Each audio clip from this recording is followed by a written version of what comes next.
మన్యం వీరుడు మన అల్లూరి. స్వతంత్ర ఉద్యమంలో సాయుధ పోరాటం చేసి ప్రాణాలు ఒడ్డిన, రవి అస్తమించని బ్రిటిష్ సామ్రాజ్య పునాదులను పెకిలించిన స్వర్గీయ అల్లూరి సీతారామరాజు జయంతి వేడుకలు దేశవ్యాప్తంగా ఘనంగా జరిగాయి. ప్రధాని నరేంద్ర మోదీతో పాటు తెలుగు రాష్ట్రాల్లో సీఎంలు రేవంత్ రెడ్డి, నారా చంద్రబాబు నాయుడు, మాజీ ముఖ్యమంత్రి వైఎస్ జగన్తో పాటు పలువురు నేతలు, రాజకీయ నాయకులు, స్వతంత్ర సమర యోధులు అల్లూరికి ఘనంగా నివాళులర్పించారు. మన్యం వీరుని కథ తెలుసుకోవాలంటే కృష్ణదేవిపేట వెళ్లాల్సిందే. అల్లూరి రామరాజుగా తెలుగు కుటుంబంలో 1897 జూలై 4న జన్మించిన అతను తన యవ్వనంలో ప్రేమించిన, చిన్న వయసులో అకాల మరణం పొంది తన హృదయాన్ని కలిచివేసిన అమ్మాయి జ్ఞాపకార్థం సీత అనే పేరును తన పేరుకు పూర్వపదంగా పెట్టారు. తరువాత అతను 18 సంవత్సరాల వయసులో సన్యాసం స్వీకరించాడు మరియు 20వ శతాబ్దపు వలస భారతదేశంలో అణగారిన గిరిజన ప్రజల ఆకర్షణీయమైన సాయుధ పోరాట నాయకుడిగా ఎదిగాడు.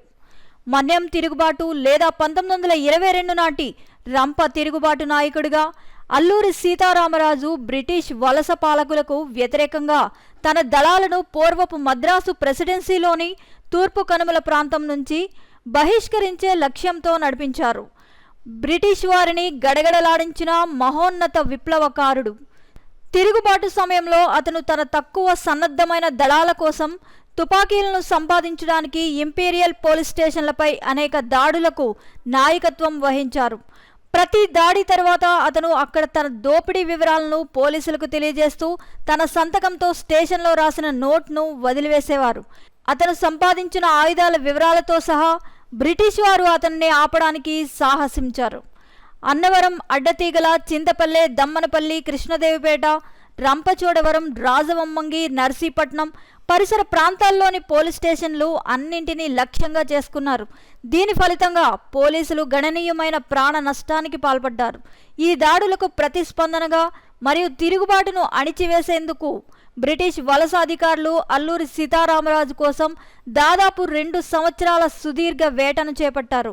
దీని ఫలితంగా ఖర్చులు 4 మిలియన్లకు పైగా చేరాయి. చివరికి 1924 మే 7న చింతపల్లె అడవుల్లోని కొయ్యూరు గ్రామంలో చిక్కుకుపోయాడు. అక్కడ అతను బంధించబడ్డాడు. చెట్టుకు కట్టివేసి తుపాకీతో కాల్చి చంపారు. కేవలం 27 ఏళ్ల వయసులో అల్లూరి సీతారామరాజు అమర వీరుడయ్యారు. ఆంధ్రప్రదేశ్లోని కృష్ణదేవిపేట గ్రామంలో ఆయన అంతిమ సమాధి నిర్మించబడింది.